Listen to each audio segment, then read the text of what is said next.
Welcome to a new episode of our podcast, Lead the Future, Change the Conversation. An unedited, honest conversation to create the future. I'm Arjan Visser, I'm your host and futurist, and join me as I chat with my dear friend Benj Street on self-leadership, future peers.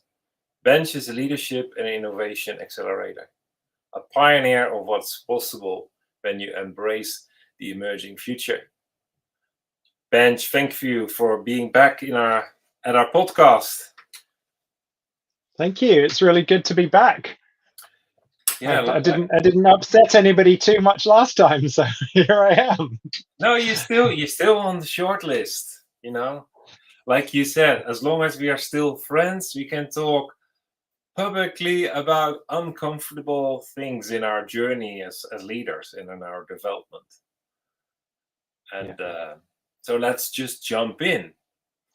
I know you are a guy who imagines the future quite often. I know I've got to learn you as someone who can, who can time travel quite well.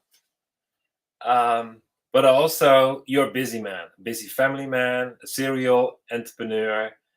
So I was just wondering, how do you deal with that tension of day-to-day things, busyness, and your future perspective and your longing to actually develop and prepare yourself for tomorrow? Yeah, you said uncomfortable.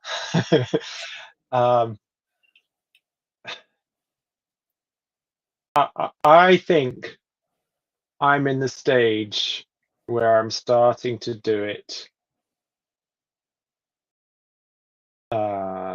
unconsciously, if that makes sense. So I know that I'm doing some of it, but I haven't had enough processing to understand what I'm doing and what the impacts of it.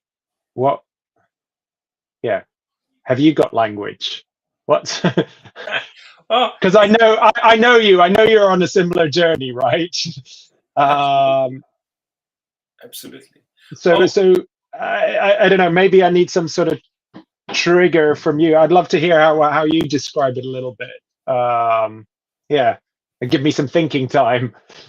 Yeah, you're buying some time. Well, that's a good thing. You said I'm starting to do it unconsciously. And I would say unconscious competence, so doing it, having the skills, gaining experience, happens after the conscious doing it. So, and we tend to mix those two up, put them in a different order. So, listening to you, you're in the next stage where it becomes your default, your normal to work with it, at it, prepare, focus, make your choices. And it's not necessarily something you need to do with a whiteboard in front of you. If I look to my own journey, that is sometimes a harder stage than the previous stage. The consciously competent stage, the development stage, was a stage of frustration. Like, I'm focusing on it. I set time apart to block up a morning in the week, join peer groups, and with all those effort, it doesn't feel that it's fruitful. The stage you describe, I recognize, is that I sometimes have to purposely plan reflection because I lack a sense that actually it is fruitful. And when I do that reflection and write down all the things that I'm doing and all the results it have, I actually become joyful and grateful about it. And that gives a lot of energy. and also Yeah. inside of what I'm actually doing and where I'm moving to. Yeah. So I think that go on. battle of not being aware, which is actually a more mature state, can just not populate my joy, my gratefulness. Although I also remember, and still are in many aspects, I'm in that phase that I'm doing so much, but it is not fruitful. And I feel Yeah. so distracted, and so much seeks for my attention that I can't do the core things that I sense, feel the drive for, that really matter. But it's really interesting. So I think there's a few things in there that stand out to me. One is what you measure. So you talked about being unfruitful. Sometimes I find that really unhelpful language, Mm-hmm. because are you doing something for the fruit? Maybe you are, but I, I think the thing that keeps coming back in my mind is that, you know, not balancing the tension, but doing what I have to do today to provide for my family, to you know, do the now, and yet keep focused on the not yet, or the still to be imagined. If you what you said about reflection is absolutely key. So I think, you know, I've caught myself reflecting a few times recently over the last few months, and normally the trigger now for reflecting has been when I struggle to see things that are going towards what I thought was the future that I imagined. And you know, you think, well, these are the goals, these are the milestones, and the temptation is to then go, well, I've not moved towards that. Oh no, what I'm doing is a failure. Oh no, my life's a failure. Um, but I don't think that's true, because there are other measures, which is, you know, that the language of that book, you know, the gap and the gain. But, you know, if you measure how far you've come already, if you measure the impact that you've already had on your family, on the lives around you, you know, there's so many different things to measure and reflect on that lead you to gratefulness, to joy, to contentment without settling. They actually become the accelerators that make you go, oh, okay, maybe what I'm experiencing is that I've come this far and the future's changed. So I was fixating on a point in the future with my imagination. Actually, it's then a trigger to imagine further or beyond that, or reimagine, or, you know, go, okay, so we've imagined down this avenue or this train, but it was an experiment. You know, how do you hold things lightly enough that you can go, actually, maybe I got that wrong, or, you know, maybe I've learned everything I'm going to learn from this. Let's explore over here. You know, not to give up on stuff and be, you know, continually switching and just doing a little bit, but really consciously measure where you've come from. Yeah. I Well, don't know if that exactly answers the question, but it's kind of the feeling that I get when I think about all of these things. well, we can reflect afterwards on the podcast. But I think it's a very, very interesting and important topic that you actually went into, because as a futurist, we tend to say it's not about goal setting, it's not about achievement, it's way more about learning and anticipating, because the insight follows the experience. And if we at the beginning try to pinpoint the achievement, we tend to actually repeat the past or become disappointed. And that flexibility to adjust your imagination, your learning, by going through milestones of what you want to learn, what you want to when you want to reflect, and adjust your navigation system for the next milestone. That is a journey. Personally, that is a journey that sometimes freaks me out. Just sometimes? Sometimes it just freaks me out. Yeah. I wish there was somewhere a person or a book explaining me that what I anticipate to see around the corner is actually upfront confirmed, but there's not. And as a leader, an entrepreneur, isn't that the core of the pioneering?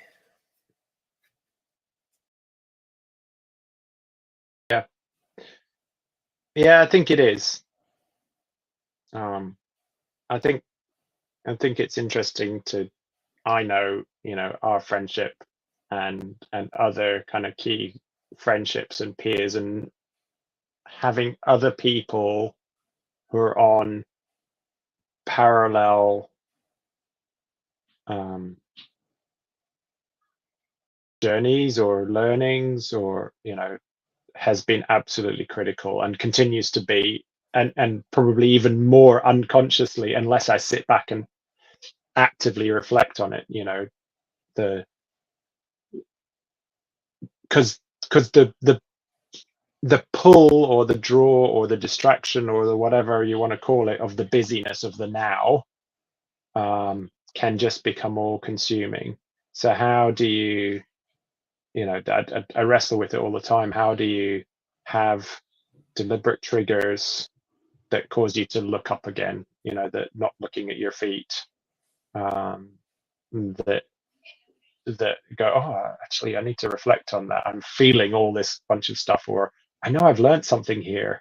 How do I process it? Or, how do I find language to describe what I've just lived through and what I want to see as a result of that? And, you can do it in your room in front of a mirror, but for me, I'm the kind of person that I know really selective friendships and peer groups. You talked about your conversation with Grant that you had previously, and his thoughts on it. But I think for me, I've to be really intentional on who I share some of those things with, because it totally freaks some people out when I'm in the processing of it. Yeah.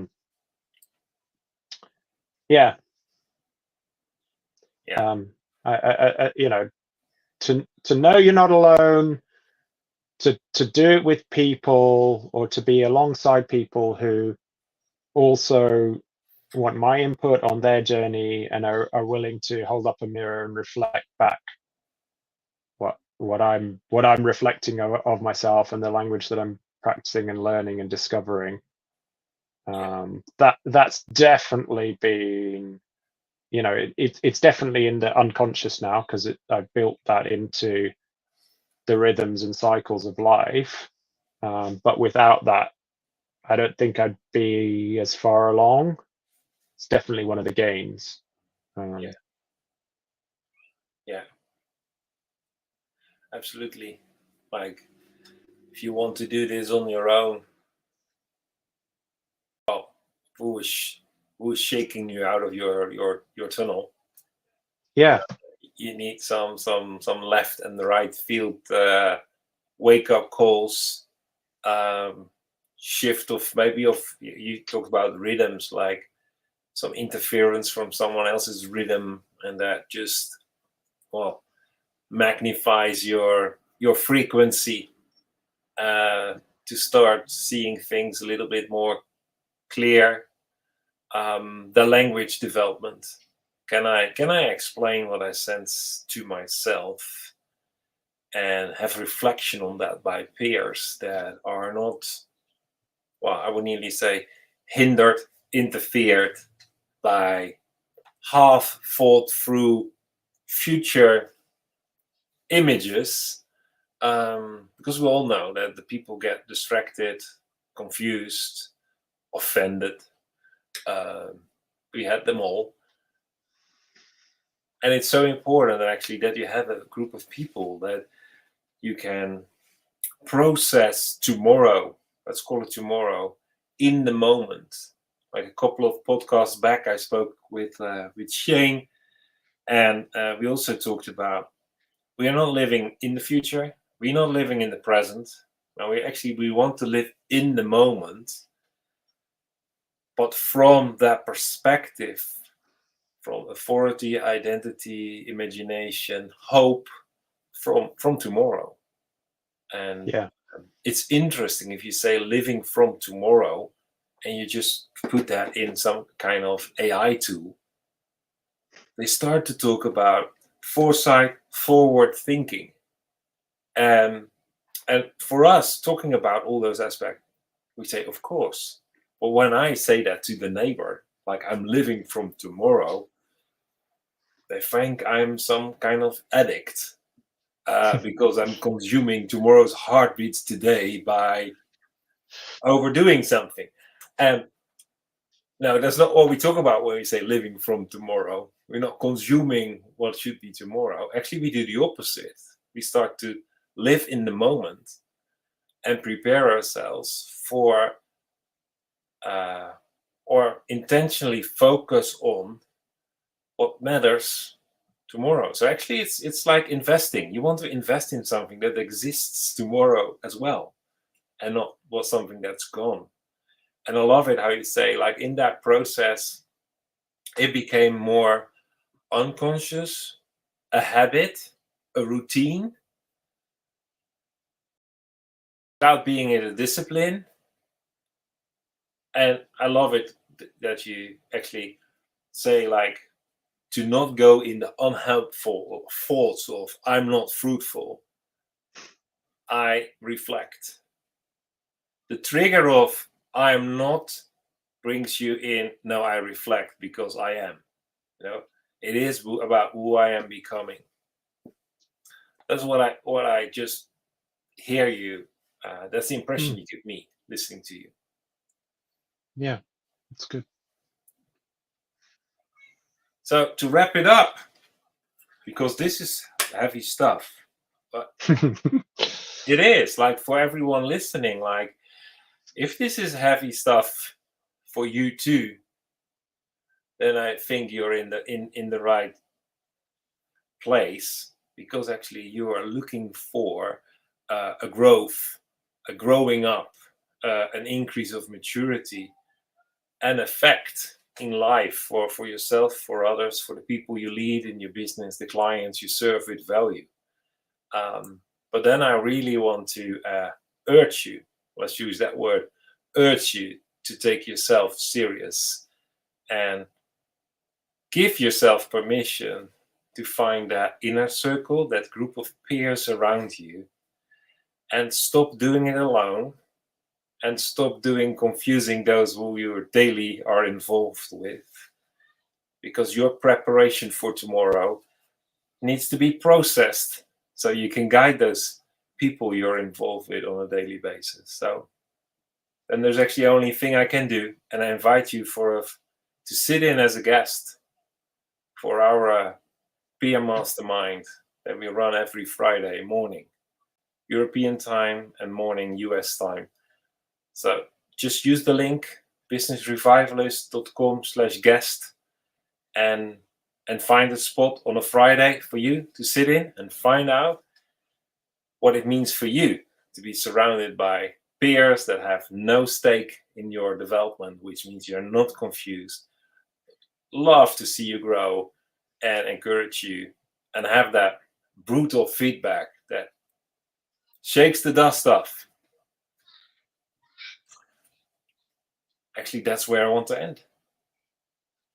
Any last comment, Benj, before I say thank you? No. Don't think so. Thank you very much. I'm Thanks looking for having me forward again. to see you again in the mastermind. And for now, Yeah. thank you. And let's process everything we shared today in the podcast and reflect on that next time. Sounds good. I look forward to it. Thank you.